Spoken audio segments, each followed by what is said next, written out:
Okay, sorry I haven't been doing any updates lately. This whole video thing isn't really my thing. I'm better at tinkering. So I'm gonna stop trying as hard on the video thing because it's just not for me. But I am going to continue to upload progress videos. So it'll just be stuff like what you're seeing now, which is pretty much similar to some of my other stuff. But like, I'm not gonna do time lapses or any of that. I was trying to fiddle with it and stuff, and I had a bunch of footage, and it's just overwhelming for me. But it'll just be quick 10-minute videos ever so often, once a week or so. So that's what I'll try and do, is just update and then upload immediately,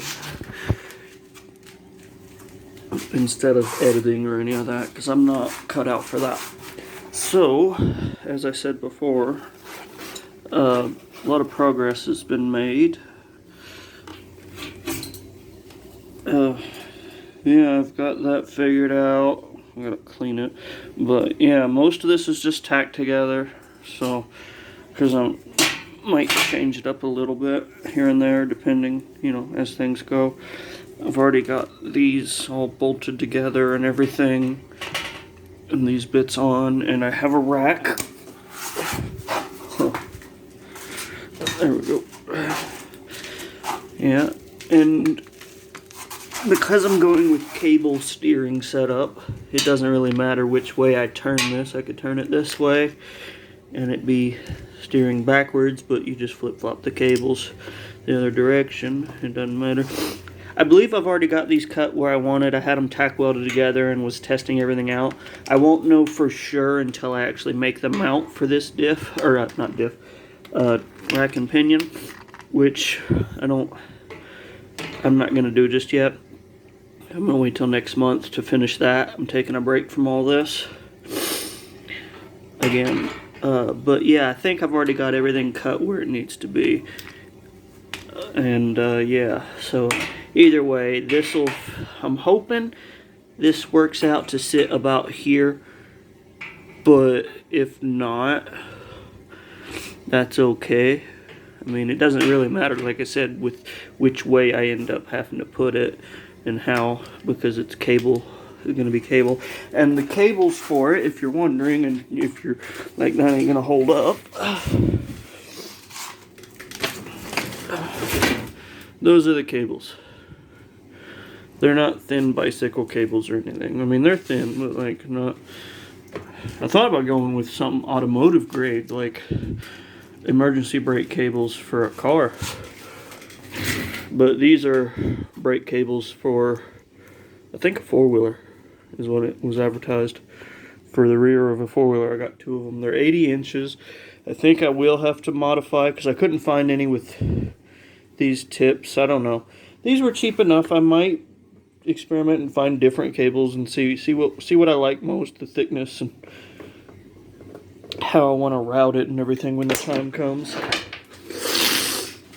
I had to move my other little table. Things are getting bigger, so I wanted more room to maneuver around it, so I got rid of that little table. So for now, that way I can get around this. It's getting bigger. And I gotta get the wheels and the suspension still. There won't be much play in the suspension. I'm only gonna be putting like 5 or 6 inch little shocks on it, so it's only gonna be collapsing like 3 inches or so. So yeah. But I just want it to be comfy. I don't need it to have like a shit ton of travel. It's gonna be sitting up high enough. I mean, if you can't tell from, well, that part will always be the lowest part on each side. But as far as in the middle, the ground clearance is only going to get higher when I add the tires and the suspension and everything. And the ground clearance for these parts is just determined by the height of the tires, really. Which I think I'm going with 18s or 20s, something like that. We'll see. That rack still allows me full steering as well. It pretty much, that rack stops literally like an eighth just before my bump stops that I made. And I made my bump stops by just eyeballing wherever it felt like the U-joints were starting to rub each other whenever you steer it. So they designed that rack for stuff like this, basically, so that it doesn't overturn the U-joints, because it stops literally like an eighth before. So I'm going to add on just a hair of metal to my bump stops so that the frame is still taking all the force and not the rack when you're full lock. But yeah, still gets full steering, which is great. And then, like I said, I took it back apart, undid my tacks so that I could maneuver and move things around easier. And also I realized I'll never really know until I mount that sturdy, because I had it just zip tied up there with adjustable zip ties that I could undo and stuff, and I was moving it up and down and changing it and in and out and stuff, and I got it ballparked. That's why I went ahead and cut those, but ballpark ain't good enough yet. I gotta do that. And I'm probably gonna end up cutting the spliny bits that attach to that and the steering wheel off, because I'll use the back part for the steering wheel, which is laying right there, but I probably won't use the steering wheel, which is laying over there. And that's the two diffs, and yeah, I got a mess going. It's a bunch of axles. There's so many parts laying everywhere. But yeah, it's looking like I might have a chance, because I've been wiring up the controllers and the throttle and everything to some bus bars and junction blocks or whatever on just a piece of wood as like a temporary, just to figure out the wiring. And so everything's technically ready to go except for switches. I don't have switches like key switches and things like that, but as far as just a throttle and a battery, I could rob a battery off my other project or my other scooter, and as soon as I get it with wheels and a way to steer it, I could sit on top of it and go with it, because like I said, I've already got the wiring set up done. It's just plug and play with the motors. I designed my wiring setup to these instead of doing it like I used to do it, where I couldn't afford to get like nice junction blocks and bus bars and things. I would always just cut and splice, which was annoying. But now that I could afford it, I did it so that it's plug and play basically. Well, unscrew. Except for the hole. These are the same plug as what's on the controller, which is great, so that is plug and play. But these are just screw onto the junction block, so it'll be pretty much plug and play. So I won't have to fuss with it. I can temporarily test it out and then easily take it back apart without undoing tape or splicing or doing any of that bullshit. So that'll be nice. I need to clean up back here again, and I need to get proper wrenches and sockets. I keep having to modify. I bought I think it was $5 cheap set of wrenches, which was like, it doesn't come with very many. And I was just hopeful that it would have the right sizes in it. I didn't really read on it because I'm lazy, and also I didn't care because in my head I was like, even if they're not the right sizes, I'll make them the right sizes. But that's what I did. This one's now a 10 millimeter. It used to be a what? 3/8. It used to be a 3/8. That one's a 10 millimeter. I had to modify it. And then there's this one, which is now way weaker, but I don't use this one to fully tighten. I just use this one to get into the tight spots so that I can, get it done. Because I don't have a socket for the bottom or the top pieces. It's the right size. Eventually I'll get a socket, and I might have to thin out the walls so it can go in there, thin out the outside of it. But either way, I did this for now, which works. And yeah, this side is the weak side, and I found that out. Like if I try to actually put real torque on it, it wants to unbend this out, which is, obvious. But, whacked it with a hammer, put it back in place, and just use this to get it up there, and then I use my crescent wrench to get it all the way. And one of them for now, because not even the crescent wrench fits, is waiting on a socket to get it all the way. It's most of the way though. But yeah, slow going. You know, a little at a time.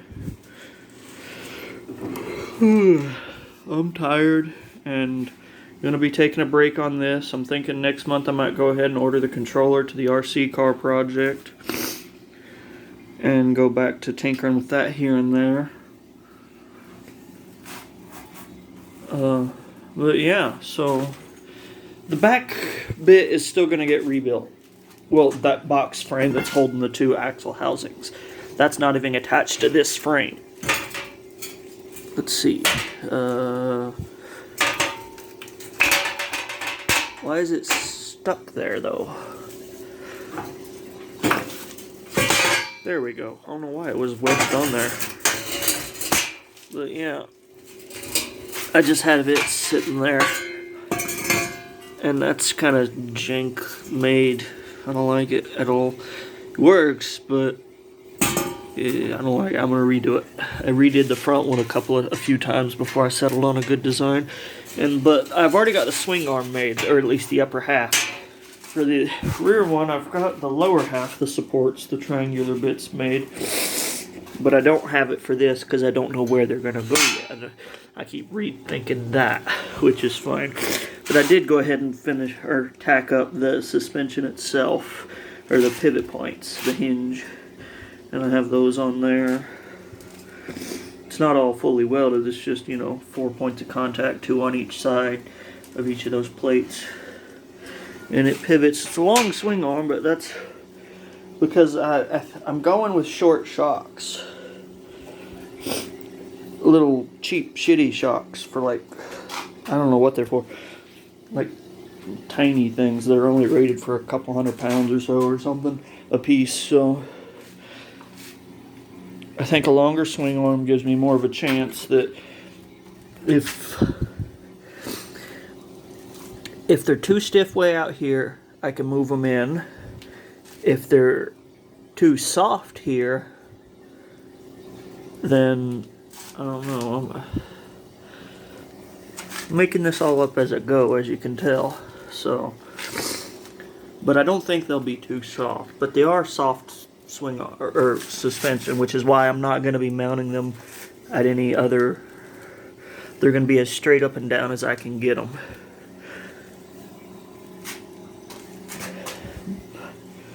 But it will give me room later to add taller shocks, especially on the back. If I wanted to add taller ones and have more play in the rear, I could. The front, I'll have to remount the swing arm to the front housing if I want more play in the rear, because right now, the higher you go, the more negative camber you get. So, or is it caster? Negative caster, my bad. Oops. The higher you go, the more negative caster you get on the front, because I designed it to where that's about as low as the thing is supposed to be. Like I said, you're only supposed to get about 3 or so inches of travel. But if I re-angle this, tilt it that way more as far as orientation to the swing arm, I can get more travel without having too much negative caster. For now, I'm going to keep doing it the way I'm doing it, but if I ever do decide to make it more travel, that's all I got to do is just change that angle. So, yeah. Well, that's about it for the update. Hope you like it. Like, subscribe, leave a comment. I'll be giving more updates a little at a time here and there.